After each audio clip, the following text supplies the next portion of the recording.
I want to talk about the age that we're in and what's happening to the planet. Many of us know that, or very few of us know that we around 2013, 2014, we reached a new era. They call it the age of information or the age of truth, where there's no there's no more hiding the truth of things. There's no longer smoke and mirror. Everything that the government agencies has been doing, because the government, those that govern men had control over the information. But in the age of technology, which is the reason why we're able to spread truth, to spread information. I mean, we did it with books, and in the past, books were burned. Laws were passed where you can't read, you can't get information. Women were deemed and called witches, where they were burned at the cross whenever they did anything holistically. But we're in a new age now. We're in the age of information, and I'm gonna tell you how it's panning out. Before, when I was growing up, I never heard of the concept of sun gazing, or just I've heard of sunbathing, but not in the sense of charging up or self-healing. We heard that vitamin D comes from the sun, but we also heard that vitamin D, you can get your vitamin D from milk and other sources of food. But there is no comparison between the sun and the food. We're talking about a whole different species. If there is such a comparison, we're talking about a billion times greater impact that the sun has than food. Many people are waking up to the phenomenon of sunbathing for the purposes of healing, for the purposes of increasing your own energy vortex, and for physical cleansing and mental cleansing as well. Because as we clean out the physical, we allow for the mental, our God force, our God essence to perform to its full potential. Because the energy that's in me is in all beings, it's in all organic beings and all living things, all the exact, it's the exact same energy.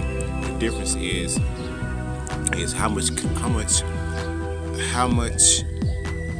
is this energy able to express itself in this particular vehicle that it's riding in, right? I mean, how much can the God essence express itself in a rock, right? We know that there's positive and negatives in a rock, but how much can this God essence express itself?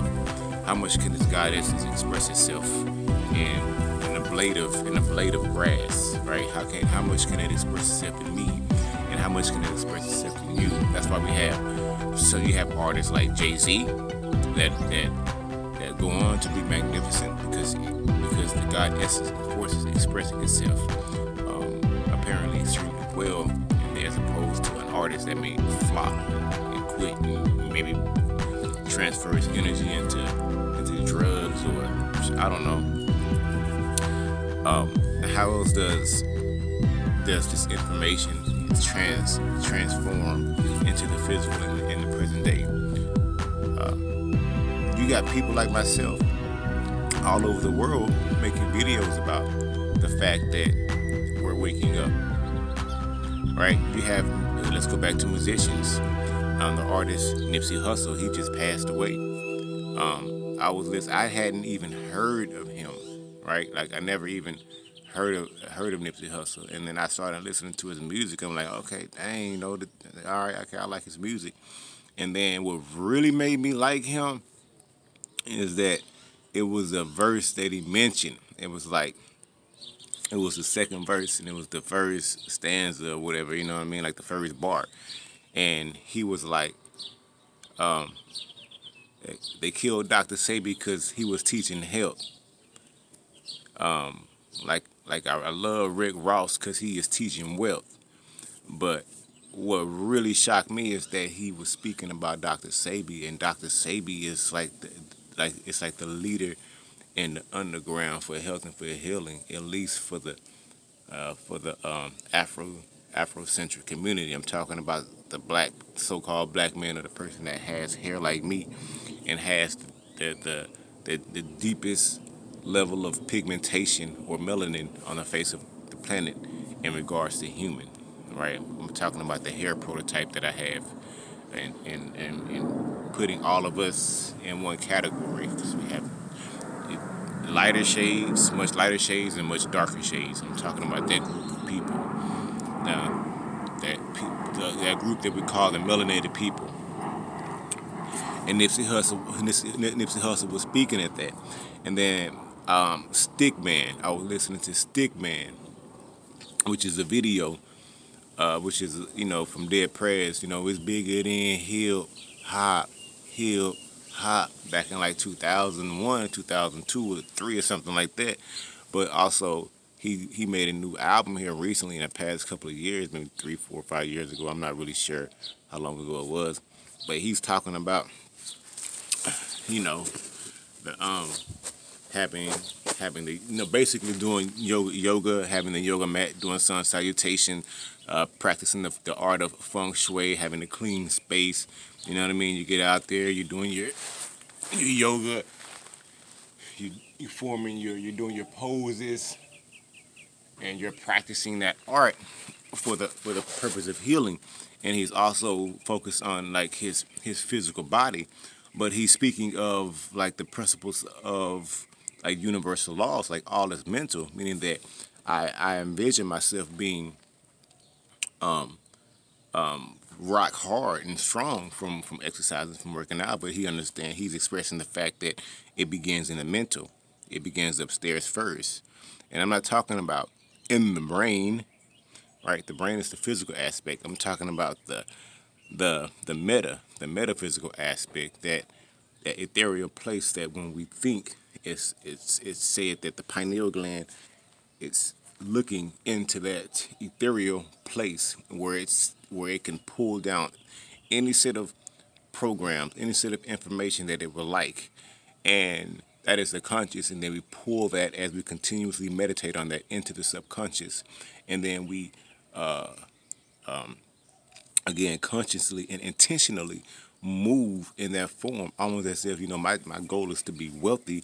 Well, then I figure out exactly what it is to be wealthy. I listen to Robert Kiyosaki, I listen to Warren Buffett, I listen to all the moguls in the world that are healthy. I pay attention to guys like Gary Vee and Tony Robbins, right? And listen to the things, Suzanne Summers, excuse me, I forgot her name, I believe Suzanne Summers. But do listen to the set of information they teach you about credit, right? And then you start practicing that, right? You establish your line of credit. You pay off your debt. You establish your line of credit. You learn about stocks. You download the stock apps, and then you spend every day practicing the art of stocks, and then you get better at everything that you do over time. And so that vision that you have, you move more into that vision. And the thing is that if you have a certain amount of, it's always like that 20-80. The 20% do, and then the 80% don't. All right, the 20% practice, and then the 80% don't practice. And the key is that the people that are understanding this set of information, that's what I'm talking about right now. I'm just speaking of that we're in the new age. The people that are aware of this are practicing it every day. So people that, let's say, a set of people want to buy a car, or that 20% of people, and let's say all these people want to buy, out of this group or this study of people, 100 people want to buy a cash car.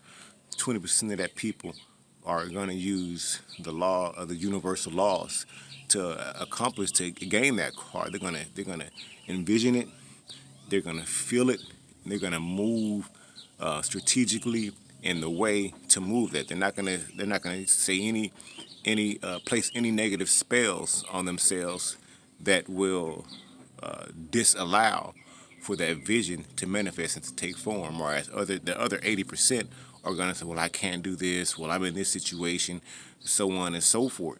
And the person, 20% of the people are going to, even though they may be in a sticky situation, they don't believe that and they don't feel like that because they understand that it has nothing to do with current situations. It has to do with mentalism and where you project yourself to be.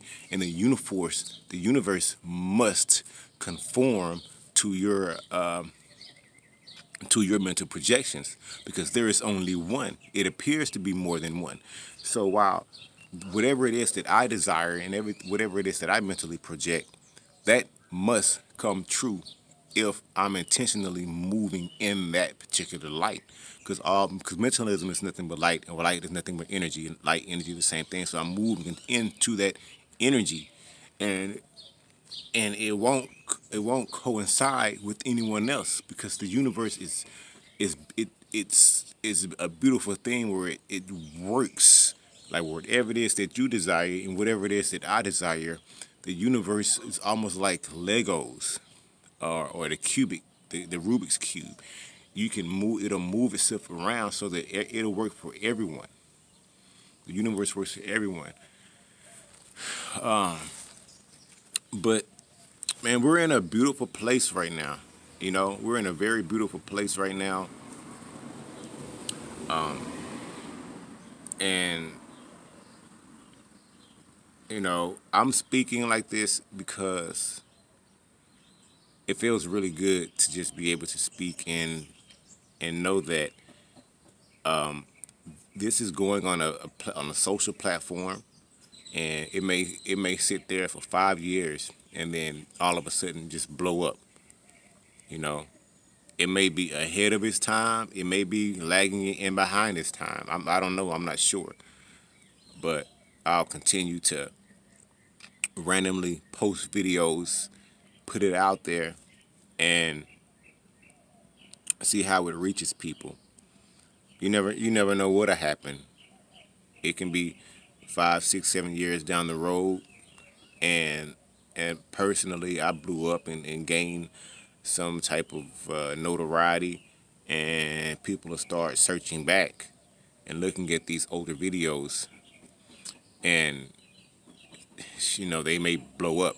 You know, these videos may generate thousands and thousands of dollars in the future, where people will come back and like, man, this dude was on the back in 2019. But the matter of the fact is that I've been on this set of information since 2000 and really since 1999 when I read a book by Martin Luther King, and that was in my dad's bookshelf, and then I read something about agape love or something like that, and he was talking about like one love, you know, and then I think that's where I heard about like Gandhi and Buddha or something like that. But I never read about it or studied them. But when I got in the military, when I was getting money and I was going to the Barnes and Nobles, and I started getting into all that type of information. I started coming across Gary Zukov, Neil Donald Walsh, Deepak Chopra, a couple of collegiate books. I can't think of this. It's a seven something. You guys know what it is. But I came across that information way back then, and I think my next biggest jump was in 2007 when MySpace came out, and I was being more creative and making music. You know, like looking to become successful, right? But not all the way in. And then in 2009, I met my wife, and then I came across, you know, um, Eckhart Tolle, and I discovered a passion for yoga, and started letting my hair grow because I've always been a system worker, working in the system.